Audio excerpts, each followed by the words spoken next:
스바냐 3장 14절부터 20절 말씀 마음을 집중하시고 함께 읽어보십니다. 시온에 따라 노래할지어다. 이스라엘아 기쁘게 부를지어다. 예루살렘 따라 전심으로 기뻐하며 즐거워할지어다. 여호와가 네 형벌을 제거하였고 네 원수를 쫓아냈으며 이스라엘 왕 여호와가 네 가운데 계시니 네가 다시는 화를 당할까 두려워하지 아니할 것이라. 그날에 사람이 예루살렘에 이르기를 두려워하지 말라. 시온아 내 손을 늘어뜨리지 말라.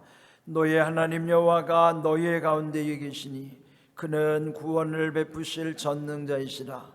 그가 너로 말미암아 기쁨을 이기지 못하시며 너를 잠잠히 사랑하시며 너로 말미암아 즐거이 부르며 기뻐하시리라 하리라. 내가 절기로 말미암아 근심하는 자들을 모으리니 그들은 내게 속한 자라. 그들에게 지워진 짐이 치우기 되었느니라. 그때에 내가 너를 괴롭게 하는 자를 다 벌하고 저는 자를 구원하며 쫓겨난 자를 모으며 온 세상에서 수욕받는 자에게 칭찬과 명성을 얻게 하리라. 내가 그때에 너희를 이끌고 그때에 너희를 모을지라. 내가 너희 목전에서 너희의 사로잡힘을 돌이킬 때에 너희에게 천하 만민 가운데서 명성과 칭찬을 얻게 하리라. 여호와의 말이니라. 아멘. 다시 오실 예수님을 소망하면서 강림절 세 번째 주일 또 세 번째 촛불을 밝혔습니다. 빛이 밝은 것만큼 또 다시 오실 예수님에 관한 우리의 믿음도 더 강렬하고 또 다시 오실 예수님 가까이 이른 것을 또 우리 마음속에 새기는 또 중요한 시기이기도 한 것입니다.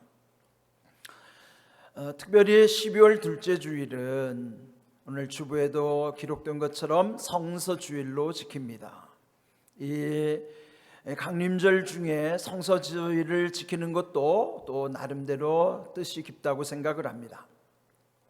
성경은 그 말씀 속에서 하나님의 마음을 우리에게 담아주신 내용이기도 한 것입니다. 그래서 오늘 말씀의 제목을 하나님 아버지의 마음 이렇게 정했습니다. 이전에도 말씀드린 바 있지만은 성경의 주제를 한마디로 요약하면 예수님이 이 땅에 오실 것을 예언하고 또 성취된 말씀, 그리고 그 예수님을 통해서 하나님의 나라를 이루시고자 하는 하나님의 뜻이 담겨져 있습니다. 즉 성경의 주제는 예수님과 하나님의 나라라고 할 수 있죠. 그러면 또 인생의 목적도 곰곰이 생각해 보면 그와 부합하다는 것을 알 수 있어요. 우리 인생도 예수님을 만나야만 하고 그래야 우리의 죄를 용서받고 구원받아 예수님으로 인하여 천국에 이를 수 있기 때문이죠. 그러므로 우리 인생의 목적도 예수님과 하나님의 나라입니다. 성경의 주제, 인생의 목적이 또 이렇게 만난다는 것도 또한 이 말씀 속에서 깨닫게 되는 것입니다. 또 말씀이신 예수님이 우리 가운데 육신을 입으시고 오셨지만은 주님이 이 땅에 오시기 이전에는 특별히 구약의 시대에 하나님의 말씀을 전해줬던 수많은 선지자들이 있었습니다. 그러므로 오늘 이 스바냐 이 말씀 속에도 하나님의 마음이 담겨져 있음을 기억하시고 이 말씀 속에서 하나님이 우리에게 말씀하시는 음성을 이 시간 함께 들을 수 있기를 바랍니다. 먼저 스바냐라고 하는 이름의 뜻이죠. 그 뜻은 원래 츠바니야라는 뜻인데요, 야 할 때는 야훼, 여호와라는 뜻이에요. 그래서 스바냐라는 뜻은 여호와께서 숨겨주신 자라는 뜻이죠. 하나님이 숨겨두시는 까닭은 하나님의 때에 사용하시기 위함이죠. 또 오늘 이 시대에도 이 세상을 살아가는 우리들은 겉으로 드러나지 않을지라도 하나님이 숨겨놓으신 이들을 일컬어서 성도라 칭하는 것이요, 성도는 이 마지막 때에 하나님의 나라를 위해서 하나님이 숨겨놓으신 이들이라고도 할 수가 있는 것이죠. 스바냐는 지금으로부터 한 2600여 년 전에 남유다 그 나라가 기울어지고 그 멸망할 즈음에 하나님의 말씀을 외쳤던 선지자인 것입니다. 오늘 이 스바냐 선지자가 외쳤던 주제를 한마디로 표현하면 여호와의 날이 이르를 것이라고 하는 것이죠. 그 여호와의 날이라고 하는 것은 지난번에도 말씀드린 대로 이중적 의미가 있는 것이에요. 하나님을 대적하는 이들에게는 심판의 날이고, 하나님을 사모하는 이들에게는 구원이 완성되는 날이죠. 심판과 구원이라는 서로 다른 이 속성을 지닌 날, 그래서 이중적 이 의미가 이루어지는 날이 여호와의 날이에요. 스바냐 1장 2절에 기록된 대로 여호와께서 이르시되 내가 땅 위에서 모든 것을 진멸하리라. 심판하시는 날, 그 여호와의 날이 이를 때에 하나님은 이 스바냐의 이름처럼 여호와께서 숨겨놓으신 자를 일컬어서 구약에서는 또 다른 이름으로 남은 자라고 칭하는 것입니다. 스바냐 3장 13절 이스라엘의 남은 자는 악을 행하지 아니하며 거짓을 말하지 아니하며 입에 거짓된 혀가 없으며, 하나님이 숨겨놓으신 이들, 또 하나님이 남겨놓으신 이들, 영어로는 렘넌트라고 해요. 이 남겨진 렘넌트들은 어떤 특징이 있는가? 그들은 보통 사람들이 악을 행하는 것에 반하여 하나님을 두려워하며 악을 행하지 않을 뿐만 아니라 거짓을 말하지 않고 그 입에 거짓된 혀가 없다는 것이죠. 이것은 오늘 우리에게도 우리의 성도들의 삶 속에서 우리 자신을 돌이키는 데 중요한 말씀입니다.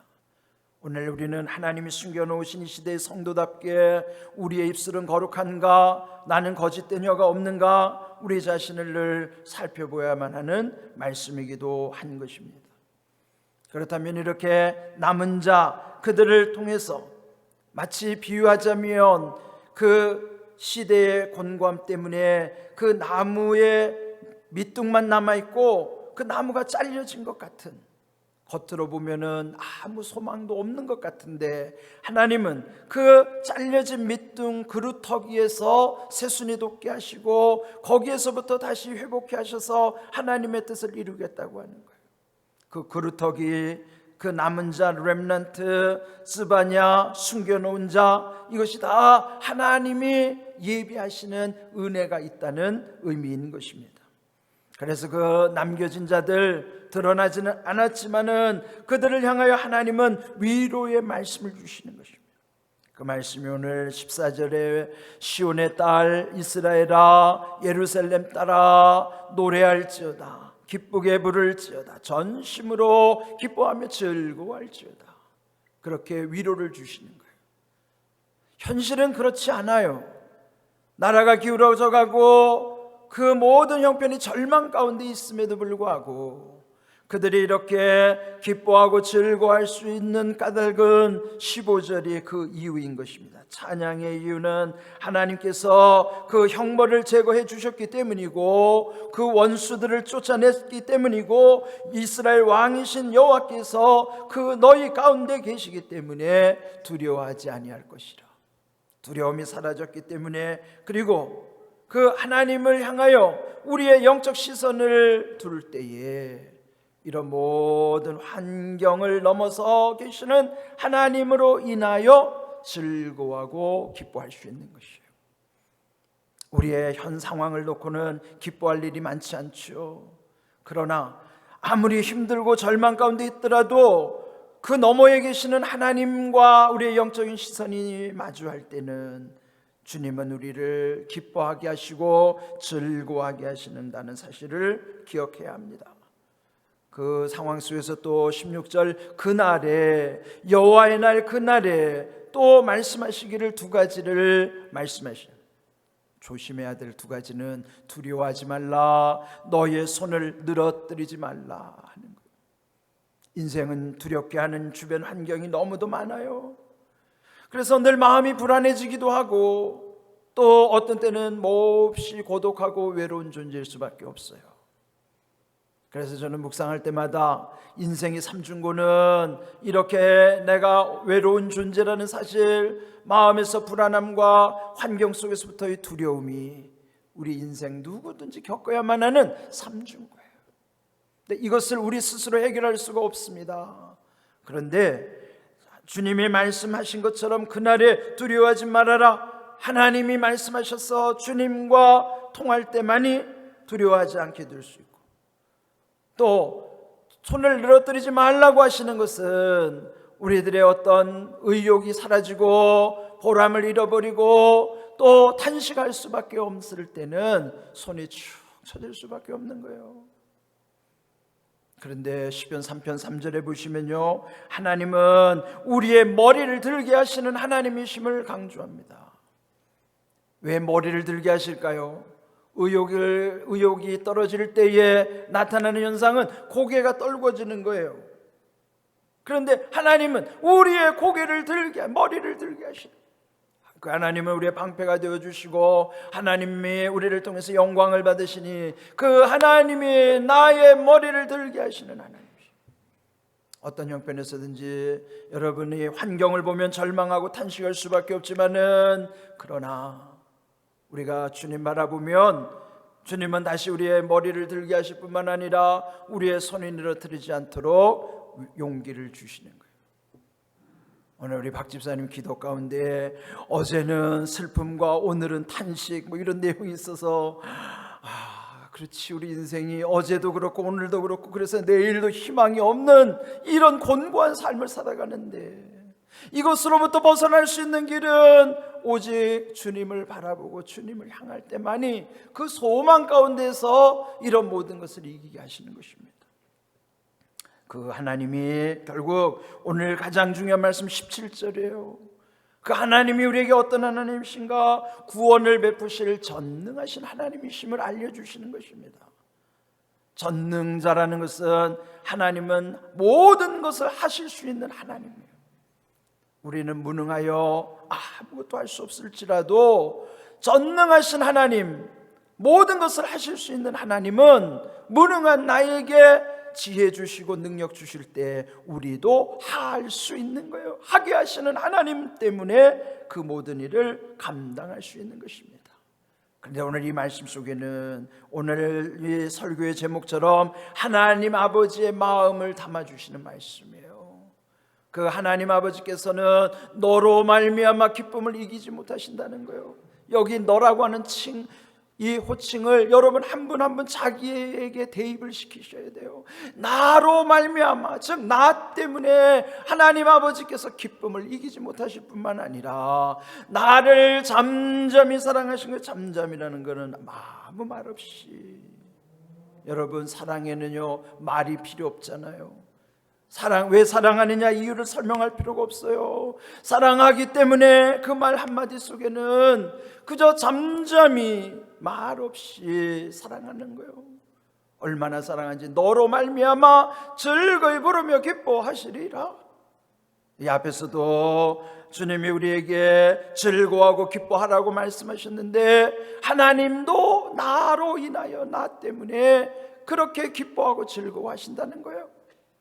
여기에 하나님이 우리를 얼마나 사랑하시는지 하나님 아버지의 마음이 여기에 온전히 담겨져 있는 말씀이에요. 전에 어떤 장로님이 손자를 얼마나 사랑하시는지 그렇게 표현하는 거예요.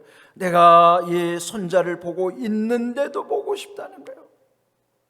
저는 이해가 안 됐어요. 저는 아직 할아버지가 안 돼봤기 때문에 그 말이 이해가 안 돼요. 근데 그 손자를 얼마나 끔찍이 사랑하는지 보고 있는데도 보고 싶다는 게 이게 말이 됩니까? 말도 안 되는 말을 왜 할까요? 사랑하니까. 얼마나 사랑하면 보고 있는데도 보고 싶다는 표현을 할 수 있을까요? 사랑은 이런 거예요. 하나님이 우리를 얼마나 끔찍이 사랑하시는지 여러분 한 분 한 분이 하나님께는 이렇게 소중한 존재입니다. 절대로 하찮거나 무가치한 존재가 아니에요. 여러분 한 분 한 분이 얼마나 존귀한 자인가를 하나님의 마음을 담아서 여기에 이렇게 표현해 주셨다는 사실을 기억하십시오. 그러면서 여기 앞에서 이미 그날에 말씀하신 것처럼 19절 20절에는 반복적으로 그때에라고 반복하시는, 그 여호와의 날, 그 하나님의 뜻이 완성되는 그때에. 오늘 이 말씀에도 보시면은 19절, 너를 괴롭게 하는 자 다 벌할 것이고, 또 상처받아서 저는 자, 우리 인생에 이렇게 때로는 우리가 이렇게 어려움을 당할 수밖에 없지만 하나님이 구원해 주시고, 또 쫓겨난 이들을 다시 모을 것이며 마침내 하나님의 영광 가운데 칭찬과 명성을 얻게 하리라. 회복하시는 하나님의 은혜 가운데 이런 말씀이 우리 가운데 이루어지게 하시겠다고 하는 것이죠. 이 말씀 속에서 우리는 하나님이 우리를 얼마나 사랑하시는지, 명성과 칭찬을 얻게 하리라는 것은 20절 끝에도 다시 한번 반복해서 말씀하고 계시는 거예요. 여러분, 어떤 형편에서든지 우리는 하나님의 사랑을 의심해서는 안 돼요. 믿음이라는 것은 하나님의 사랑에 의심이 없는 것이에요. 그러면서 하나님 아버지의 마음이 여기 17절에 그렇게 우리를 사랑하시는 마음을 담아주신 것처럼, 또 예레미야 애가 3장 33절에도 보면요, 하나님의 본심을 이렇게 표현하고 있는 거예요. 주님께서, 하나님이 우리 인생들에게 때로는 고생을 시키시고 때로는 근심하게 하시는 것이 하나님 아버지의 본심이 아니라는 거예요. 이 말씀을 잘 기억하십시오. 지금 여러분이 힘든 상황 속에서도 하나님은 다 알고 계시지만은 왜 여러분이 그런 것을 겪어내게 하실까? 그런 겪어내는 과정 속에서 더 많이 하나님의 사랑을 깨닫는 시간일 뿐만 아니라 우리들의 믿음이 더 온전해져 가는 시간이고, 더 귀한 것은 그걸 통해서 하나님의 뜻이 완성되는 이유이기 때문인 것이죠. 어떤 형편에서든지 진심이 통할 때는요, 때로는 오해했던 것도 풀리게 되고, 그래서 이렇게 하신 것이구나. 진심이 통하지 않을 때는요, 불편했고 또 아주 그냥 힘들었는데, 그래 오해할 수밖에 없습니다. 이렇게 진심이 통할 때, 하나님의 본심이 깨달아질 때에 우리는 하나님이 나를 어떻게 여기시는가라고 하는 이 귀한 약속의 말씀 앞에 감동할 수밖에 없죠. 또 하나님의 마음이 어떠한가는 바울은요, 디모데전서 2장 4절에서 이렇게 표현했습니다. 하나님은 모든 사람이 구원을 받으며 진리를 아는데 이르기를 원하시느니라. 하나님의 원하시는 바는요, 모든 사람이 구원받고 진리에 이르기를 아버지께서 원하신다는 거예요. 그것을 위해서 오늘 교회가 필요한 것이고 전도해야 되는 목적이 거기 있는 것이에요. 하나님의 본심을 깨닫고 하나님의 뜻을 깨달았으면은 우리가 하나님 기뻐하시는 일에도 힘을 쓰게 되는 것이죠. 오늘 이 스바냐의 이름에 담긴 뜻처럼 하나님께서 숨겨두신 자, 그 말씀을 정말 실감나게 하는 말씀은요, 엘리야에 관한 내용이에요. 여러분, 구약의 그 많은 예언자들 중에서 그 선지자 중에서 엘리야는 불의 선지자 아니었어요? 그는 갈멜산에서 바알과 아세라의 선지 850명, 또 하나님의 선지자 이 엘리야 한 사람 850대 1이 영적 결투를 벌였잖아요. 누가 참 하나님인지 참신인지를 하늘에서부터 불이 내리는 걸로 시험하는 과정에서 결국은 엘리야를 통해서 하나님만이 참 하나님심을 보여주고, 그리고 거기에 850명의 그 우상 숭배자들을 다 진멸하고, 그렇게 엄청난 일을 했음에도 불구하고 그 사실이 왕비 이세벨에게 전해졌어요. 그때 이세벨이 그 엘리야를 증오하면서 그 엘리야를 죽여야 되겠다고 아주 특공대를 보낸 거예요. 그 소식을 듣자 엘리야는요, 주랭랑을 치는 거예요. 두려움에 떨면서 그는 그 북쪽 갈멜산에서부터 이 유다의 남쪽 그 국경선이 부엘세바인데, 그 내려갈 때까지 다 내려간 부엘세바에서도 또 광야로 사흘 길을 더 숨어 들어가 가지고 그 로뎀나무 아래에서 하나님 앞에 죽여달라고 기도하는 거예요. 여러분, 이 전후의 상황이 이해가 되십니까? 직전까지만 해도 그렇게 당당하게 불의 선지자로서 엄청난 일을 했는데 어떻게 이렇게 목숨을 들여와여 이렇게 모든 것을 탄식하면서 절망에 빠질 수 있을까? 그때 하나님은요, 그 엘리야를 만져주시면서 까마귀를 통해 물과 떡을 공급해 주시고, 그리고 말씀하시는 거예요. 아직도 바알에게 무릎 꿇지 않는 7,000명을 남겨두었노라. 엘리야는 혼자였다고 생각했습니다. 하나님의 사람들이 다 죽고 나 혼자 남아서 싸우는데, 그래서 이제는 자기도 죽어야 되겠다고 하나님께 탄식했는데 하나님은 그의 기운을 일으켜 주신 다음에 아직도 바알에게 무릎 꿇지 않은 7,000명을 남겨두었노라. 엘리야의 눈에는 보이지 않았지만은 하나님은 이렇게 남겨두신 렘넌트, 남아있는 자들, 또 다른 스바냐들이 있는 거예요.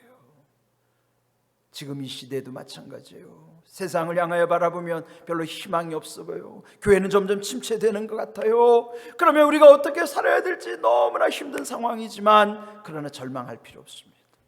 그때도 하나님은 남은 자들, 숨겨놓은 자들이 있었고 바알에게 무릎 꿇지 않는 7,000명의 영적 군대들이 있었던 것처럼 오늘 이 시대에도 하나님이 감춰주신 숨겨놓은 7,000의 용사들이 있다는 사실을 우리는 믿어야 하는 것이에요.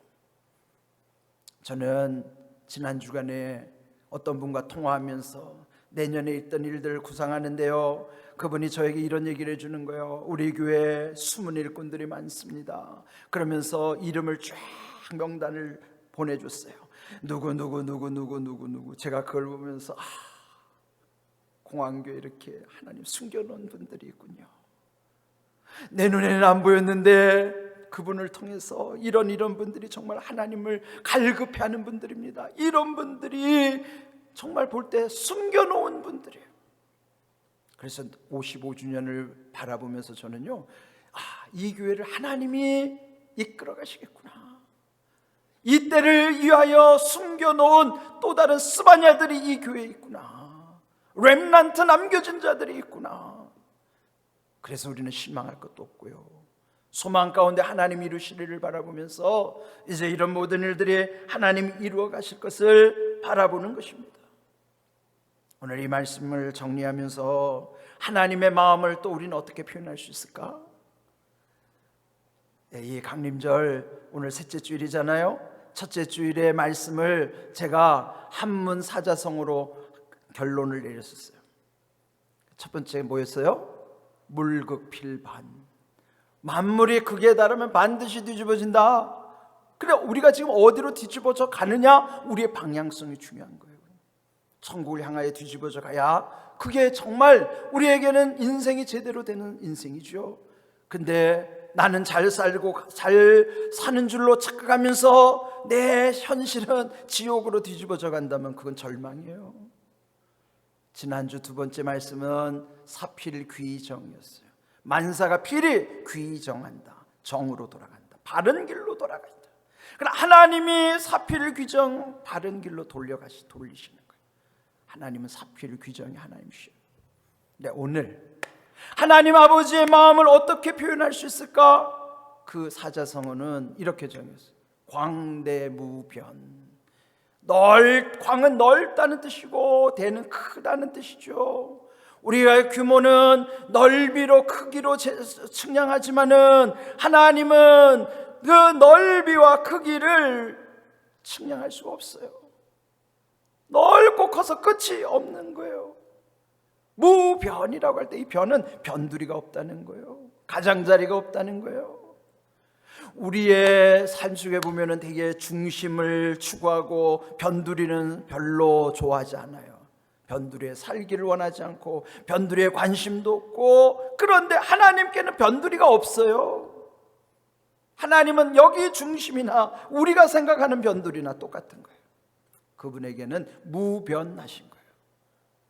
그래서 그분은 이 광대무변하신 하나님, 측량할 수 없는 하나님의 마음과 그 사랑을 우리 마음에 늘 새길 때, 성경의 야고보서 1장 17절에도요 온갖 좋은 은사와 또 온전한 선물이 다 위로부터 빛들의 아버지께로부터 내려오나니 그 아버지가 어떤 분이신가? 그 하나님은 변함도 없으시고 회전하는 그림자도 없으시니라. 변함 없으시다는 게 변함이 없나, 무변, 그것도 변하죠. 변함이 없으시고, 또 회전하는 그림자라고 하는 것은 이 세상에 그림자 없는 실체가 어디 있어요? 다 그림자가 생기죠. 근데 하나님은 회전하는 그림자조차도 없으신 분이에요. 그래서 그분은 광대무변하신 하나님, 한계가 없으신 분, 그 놀라우신 은혜와 사랑 안에서 우리가 살아가는 거예요. 그래서 이 강림절을 또다시 배우면 기다림의 계절일 뿐만 아니라 하나님 아버지의 마음과 소통하는 시간이에요. 오늘 이 주신 귀한 말씀을 우리 마음에 잘 새겼으면 좋겠어요. 하나님이 내게 어떤 분인가만 제대로 알아도 우리 인생이 절대로 실망하거나 낙담하거나 절망할 이유가 없어요. 하나님이 내게 어떤 하나님이신가? 여러분 한 분 한 분에게 하나님이 어떤 하나님이신가? 여러분 깊이 새기십시오.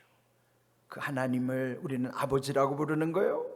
그 아버지께서 나를 자녀 삼으시고 그렇게 사랑하신다는 표현을 오늘 스바냐 3장 17절에 담아주신 거예요. 너 때문에, 너로 말미암아 원인이 내게 있다는 거예요. 너기 때문에. 얼마나 감격할 일이에요. 나 같은 게 뭔데, 아무것도 아닌데, 세상에선 알아주는 이 없고 나는 아무 내 존재가 없어도 누구도 놀래지도 않지만은 하나님 아버지는 아닌 거예요. 이 사랑 가지고 우리가 평생을 살다가 하나님 부르시는 날 천국에 간다고 생각해보세요. 얼마나 귀한 인생입니까? 이런 귀한 믿음을 붙잡으십시오. 우리가 이 강림절 다시 오실 예수님 소망 가운데서 이런 하나님의 마음이 깨달아지고 하나님의 은혜 안에서 모든 아름다운 일들을 온전히 감당할 수 있기를 주님의 이름으로 축복합니다. 아멘.